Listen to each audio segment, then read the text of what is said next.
मुंबई के घाटकोपर में 4 मंजिला इमारत जमींदोज। अब तक हादसे में 15 लोगों की मौत। अब भी मलबे में कई लोगों के दबे होने की आशंका। महाराष्ट्र के सीएम देवेंद्र फडणवीस ने दिए जांच के आदेश। शिवसेना नेता सुनील सिताब की है बिल्डिंग। हिरासत में शिवसेना नेता सुनील सिताब। तो आपने देखा मुंबई में ये एक दर्दनाक हादसा हुआ है और ये हादसा हुआ है घाटकोपर इलाके में, जहां बिल्डिंग हादसे में मरने वालों की संख्या अब बढ़कर 15 पहुंच गई है। कल घाटकोपर में 4 मंजिला बिल्डिंग गिरने से ये बड़ा हादसा हो गया। रात में भी राहत और बचाव का काम एनडीआरएफ और फायर ब्रिगेड की टीम कर रही थी। और ये बिल्डिंग आपको बता दें शिवसेना के नेता सुनील सिताब की है, जिन्हें आप इस वक्त देख रहे हैं लाल घेरे के अंदर। ये नेता हैं शिवसेना के सुनील सिताब इनका नाम, जिन्हें हिरासत में लिया गया है। कल मुख्यमंत्री देवेंद्र फडणवीस ने घटना वाली जगह का दौरा किया था और हादसे की जांच के आदेश दिए थे। राहत और बचाव का काम रात भर चलता रहा। मरने वालों की संख्या 15 पहुंच गई है। यह हादसा कैसे हुआ, क्या वजह इसकी बनी, ये जरा देखिए। रेस्क्यू और सर्च का ऑपरेशन जारी है। अभी तक हमने 11 और 4 15 डेड बॉडी रिकवर की हैं और 3 लाइव विक्टिम हैं। ये जो ऑपरेशन चल रहा है ज्वाइंटली चल रहा है एनडीआरएफ के द्वारा और बीएमसी का जो फायर ब्रिगेड है उसके द्वारा। क्योंकि सोसाइटी में अभी कंफर्म कोई कुछ कह नहीं रहा है, लेकिन ऑपरेशन लास्ट स्टेज पे है। अभी तक लगता है कि तकरीबन सारे विक्टिम निकाल लिए गए हैं, लेकिन जब तक कि आखिरी पत्थर को हटा नहीं लिया जाता हम लोग कंफर्म कुछ कह नहीं सकते। और इस वक्त मनुश्री पाठक भी हमारे साथ जुड़ रही है। मनुश्री, जानना चाहेंगे रात भर किस तरह से ये ऑपरेशन चलता रहा, क्या रात को भी किसी को निकाला गया? कोपर बिल्डिंग दुर्घटना में अभी तक 15 लोगों की मौत की खबर आ रही है और उसी के साथ जो इस दुर्घटना के लिए जिम्मेदार बताए जा रहे हैं, तब जो शिवसेना के पदाधिकारी भी बताए जा रहे हैं, उनको पुलिस ने हिरासत में ले लिया है और उनकी पूछताछ भी जारी है। फिलहाल रात में सीएम मुख्यमंत्री देवेंद्र फडणवीस इन्होंने भी स्पॉट को विजिट की है और जो कोई भी इसके लिए जिम्मेदार है उनकी पूछताछ होगी और पूछताछ के बाद कार्रवाई भी होगी, ऐसा आश्वासन भी उन्होंने दिया है। जी, तो मनुश्री पाठक, बहुत शुक्रिया तमाम जानकारी के लिए। और मुंबई में ये हादसा हुआ है, इस हादसे में 15 लोगों की मौत, लेकिन ये हादसा कैसे हुआ, क्या कुछ इसकी वजह बनी, इस रिपोर्ट में देखिए।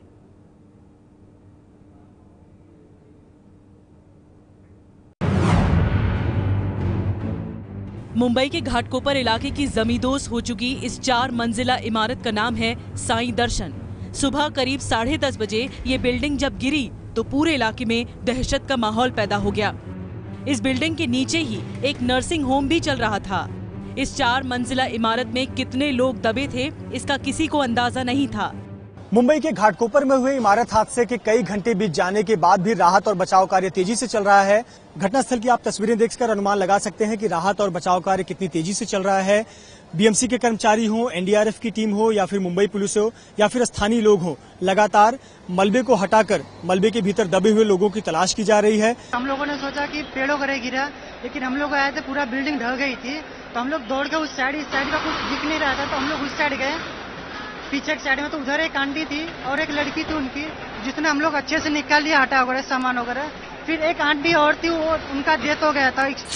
बिल्डिंग के मलबे तले दबे लोगों को तुरंत निकालने का काम शुरू हुआ और जांच शुरू हुई तो पता चला कि इस बिल्डिंग के नीचे शिवसेना नेता सुनील सिताब नामक शख्स का नर्सिंग होम भी चलता था और सुनील सिताब की बीवी बीएमसी का चुनाव भी लड़ चुकी है। हादसे के वक्त इस नर्सिंग होम में कुछ मरम्मत का काम चल रहा था। इस हादसे के बाद वहां नेताओं और मंत्रियों के आने जाने का सिलसिला शुरू हो गया। घटनास्थल पर पहुंचे मुंबई के मेयर के मुताबिक इस इमारत को बीएमसी की तरफ से जर्जर होने का नोटिस नहीं दिया गया था। हॉस्पिटल का पिलर का काम चल रहा था, इसके लिए जो है ये घटना हुई है। इसके बारे में आपके अधिकारी आपको क्यों पूरी जानकारी नहीं दे रहे हैं, ये आप कब तक उनसे पूछें? वही हम लोग जानकारी लेंगे। समझो पिलर का कुछ काम चल रहा था और उन्होंने गलत काम किया होगा और उसके वजह से इमारत जो बिल्डिंग है वो कोलैप्स हुई होगी, तो उनके ऊपर कार्रवाई करनी चाहिए। घटनास्थल पर पहुंचे महाराष्ट्र के गृह निर्माण मंत्री ने बताया ये इमारत करीब 35 साल पुरानी थी। बीएमसी की तरफ से इसे जर्जर होने का नोटिस भी नहीं दिया गया था। इसके बावजूद ये गिर गई। यह बिल्डिंग 35 साल करीबन पुरानी है। हर साल महानगर पालिका पूरे विभाग में डिलीबरेट कंडीशन की यादी निकालते हैं। इसमें यह बिल्डिंग डिलीबरेट कंडीशन की नहीं थी, यादी में भी नाम नहीं था और हम भी हमारी जानकारी के हिसाब से भी यह बिल्डिंग डिलीबरेट नहीं थी। ग्राउंड फ्लोर में हॉस्पिटल थी और लोगों का कहना है कि वो रिनोवेशन चालू था। लेकिन जमींदोज हो चुकी ये इमारत मलबे में कैसे और क्यों तब्दील हो गई, इसकी कहानी बताई ललित ठक नाम के शख्स ने, जो इस हादसे में अपनी मां, बेटी और पत्नी को गंवा चुके हैं। इनका पूरा परिवार उजड़ गया है। ललित ठक के मुताबिक ये दुर्घटना सुनील सिताब की वजह से हुई। सीताप ने सब किया है, सब अनलीगल काम किया है बीएमसी के थ्रू, और बीएमसी भी इसको जवाबदार है और ये भी जवाबदार है। ये जो भी अधिकार रहेगा उनका कड़क से कड़क कार्रवाई, और सीताप को तो फांसी की सजा होनी चाहिए। उसने बिल्डिंग्स के पिलर्स के साथ खेलने की कोशिश की। आप अगर समझ रहे हैं जो मैं कहना चाह रही हूँ कि बिल्डिंग्स के जो पिलर्स होते हैं वो फाउंडेशन स्टोन्स होते हैं।